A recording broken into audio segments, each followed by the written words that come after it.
Assalamualaikum warahmatullahi wabarakatuh. Kami dari kelompok 7 beranggotakan saya Sofia Rahmatunisa sebagai moderator dan pemateri 1, Tiara Putri sebagai pemateri 2, Wita Sabita sebagai pemateri 3, dan Jessica Magdalena sebagai pemateri 4. Di sini kami akan memaparkan materi tentang karakteristik dan perbedaan individu. Tujuan dari materi ini adalah yang pertama, memahami hakikat individu. Yang kedua, memahami ciri dan sifat atau karakteristik umum individu. Yang ketiga, memahami perbedaan individu. Dan yang terakhir adalah memahami aspek-aspek pertumbuhan dan perkembangan individu. Selanjutnya, pengertian dari individu. Manusia dikenal sebagai makhluk yang berpikir atau Homo sapiens, makhluk yang berbentuk atau Homo puber, dan makhluk yang dapat dididik atau Homo educandum. Berbagai pandangan itu membuktikan bahwa manusia adalah makhluk yang kompleks. Bangsa Indonesia sendiri menganut pandangan bahwa yang dimaksud manusia secara utuh adalah manusia sebagai pribadi yang merupakan pengejawantahan menunggulnya berbagai ciri atau karakter, hakiki atau sifat kodrati manusia yang seimbang antara berbagai segi, yaitu antara segi individu, sosial, jasmani, dan rohani, juga dunia dan akhirat. Uraian tentang manusia dengan kedudukan sebagai peserta didik haruslah menempatkan manusia sebagai pribadi yang utuh. Dalam kaitannya dengan kepentingan pendidikan, akan lebih ditekankan hakikat manusia sebagai kesatuan sifat makhluk individu dan makhluk sosial, sebagai kesatuan jasmani dan rohani.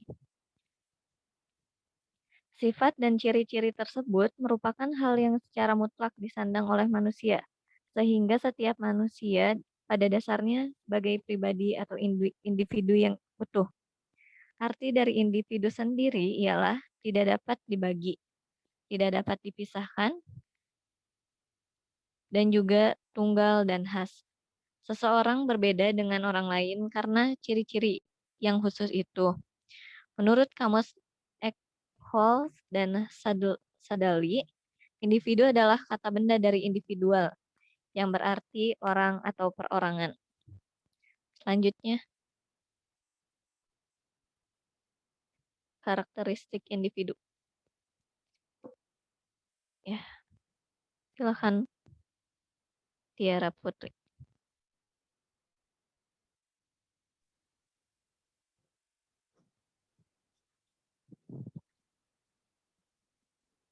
Berdasarkan pengertian tersebut, dapat dibentuk suatu lingkungan untuk anak yang dapat merangsang perkembangan potensi-potensi yang dimilikinya, dan akan membawa pertumbuhan-pertumbuhan apa saja yang diinginkan dalam kebiasaan dan sikap-sikapnya. Jadi anak dibantu oleh guru, orang tua, dan orang dewasa lainnya untuk memanfaatkan kapasitas dan potensi yang dibawanya dalam mencapai pertumbuhan dan perkembangan yang diinginkan. Karakteristik individu. Setiap individu memiliki ciri dan sifat atau karakteristik bawaan, dan karakteristik yang diperoleh dari pengaruh lingkungan. Karakteristik bawaan merupakan karakteristik keturunan yang dimiliki sejak lahir, baik yang menyangkut faktor biologis maupun faktor sosial psikologis. Natur dan nurtur merupakan istilah yang biasa digunakan untuk menjelaskan karakteristik individu dalam hal fisik, mental, dan emosional pada setiap tingkat perkembangan. Menurut Kamus Besar Bahasa Indonesia, karakter merupakan sifat-sifat kejiwaan, akhlak, atau budi pekerti yang membedakan seseorang dengan orang lain. Dengan demikian, karakter adalah nilai-nilai yang unik, baik terpatri dalam diri dan terjawantahkan dalam perilaku. Karakter dapat dimaknai sebagai nilai dasar yang membangun pribadi seseorang, terbentuk baik dengan pengaruh hereditas maupun pengaruh lingkungan yang membedakannya dengan orang lain, serta diwujudkan dalam sikap dan perilakunya dalam kehidupan sehari-hari. Sikap dan perilaku budi pekerti mengandung 5 jangkauan, yaitu hubungannya dengan Tuhan, diri sendiri, keluarga, masyarakat, dan bangsa, dan alam sekitar.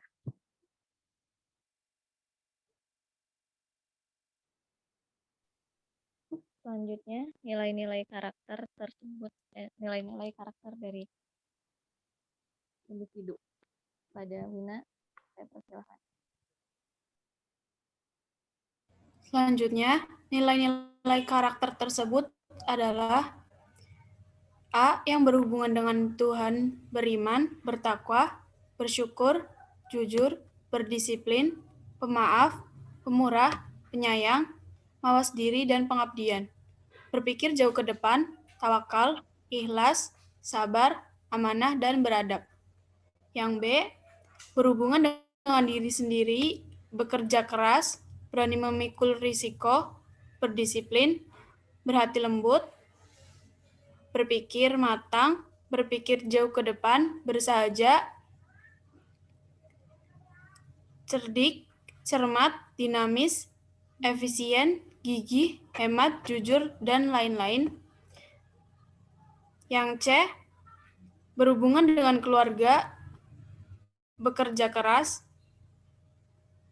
menghargai kesehatan, menghargai waktu, tertib, pemaaf, pemurah, pengabdian, ramah tamah, rasa kasih sayang, rela berkorban, sabar, setia, adil, hormat, suportif, susila, tegas, tepat janji atau amanah, dan terbuka.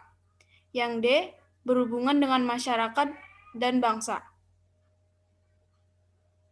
Bertenggang rasa atau toleran, pengabdian, ramah tamah, rela berkorban, adil, hormat, sportif, susila, tegas, tepat janji atau amanah, dan terbuka. Yang E. Berhubungan dengan alam sekitar. Berpikir jauh ke depan, menghargai kesehatan, pengabdian, dan mencintai lingkungan. Materi selanjutnya adalah perbedaan individu yang akan disampaikan oleh Jessica Magdalena.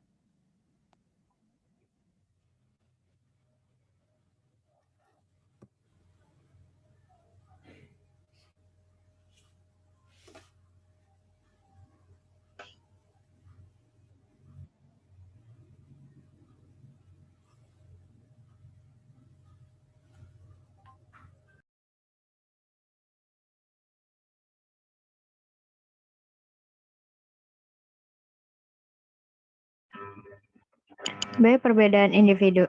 Setiap orang, apakah ia seorang anak atau orang dewasa, dan apakah ia berada dalam suatu kelompok atau seorang diri, ia disebut individu. Individu menunjukkan kedudukan seorang sebagai perorang atau perseorangan.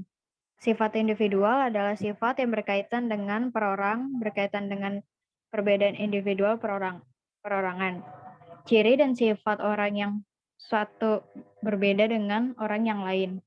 Perbedaan ini disebut dengan perbedaan individu atau perbedaan individual. Maka perbedaan dalam perbedaan individual menurut Landgren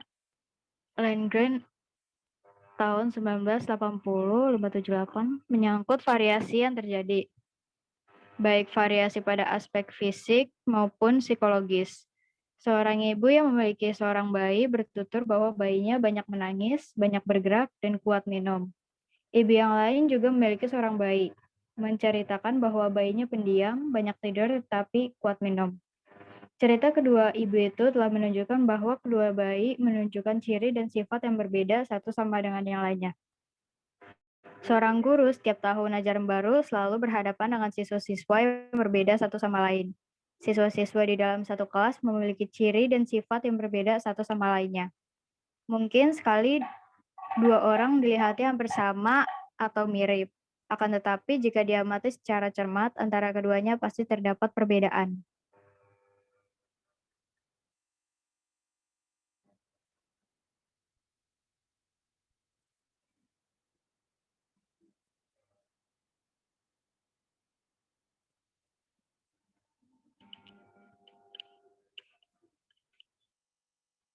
Gary 1963, Oxenden mengkategorikan perbedaan individual ke dalam bidang-bidang sebagai berikut.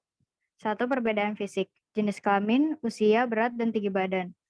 Bentuk badan, muka, mata, warna kulit, rambut, pendengaran, penglihatan, nada suara, dan bau badan, kemampuan bertindak, golongan darah, kecepatan lari, kecepatan renang, tinggi loncatan, dan semacamnya.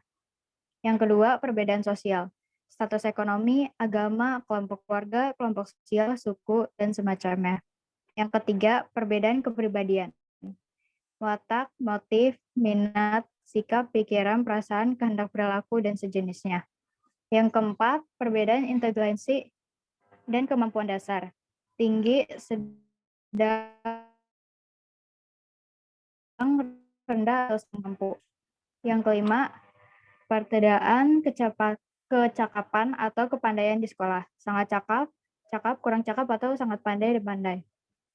Yang keenam, perbedaan kognitif, yaitu perbedaan kemampuan yang berkaitan dengan penguasaan ilmu pengetahuan dan teknologi. Kemampuan ini sangat ditentukan oleh inteligensi individu. Yang ketujuh, perbedaan individual dalam kecakapan bahasa. Kemampuan tiap individu dalam berbahasa itu berbeda-beda. Kemampuan berbahasa merupakan kemampuan seseorang untuk menyatakan buah pikirannya dalam bentuk ungkapan kata dan kalimat yang penuh makna, logis, dan sistematis. Perbedaan selanjutnya adalah perbedaan individu dalam kecakapan motorik. Kecakapan motorik dipengaruhi oleh kematangan pertumbuhan fisik dan tingkat kemampuan berpikir. Karena kematangan pertumbuhan fisik dan kemampuan berpikir tiap orang berbeda-beda, maka kecakapan motorik setiap individu pun berbeda-beda. Selanjutnya adalah perbedaan dalam latar belakang. Seperti yang kita ketahui, setiap orang mempunyai latar belakang yang berbeda-beda, seperti latar belakang keluarga, baik dilihat dari segi sosial ekonomi maupun sosiokultural. Individu adalah berbeda-beda. Demikian pula lingkungan sekitarnya, baik lingkungan sosial maupun lingkungan fisik, memberikan pengaruh yang berbeda-beda pula. Dengan demikian, latar belakang individu berbeda satu dengan yang lainnya. Selanjutnya adalah perbedaan dalam bakat.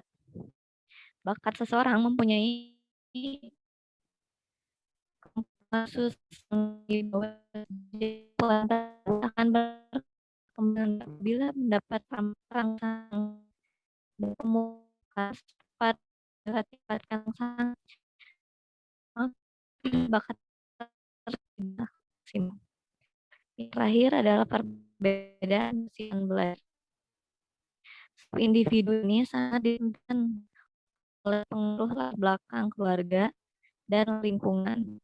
Sikap apatis, percaya diri akibat dari kesehatan yang kurang baik, cacat tubuh, dan latar belakang yang miskin, pengalaman mempengaruhi perkembangan pemahaman dan ekspresi diri. Inilah yang mengakibatkan kesiapan belajar individu berbeda-beda. Begitulah penyampaian materi dari kelompok 7 tentang karakteristik dan perbedaan individu. Selebihnya, saya minta maaf.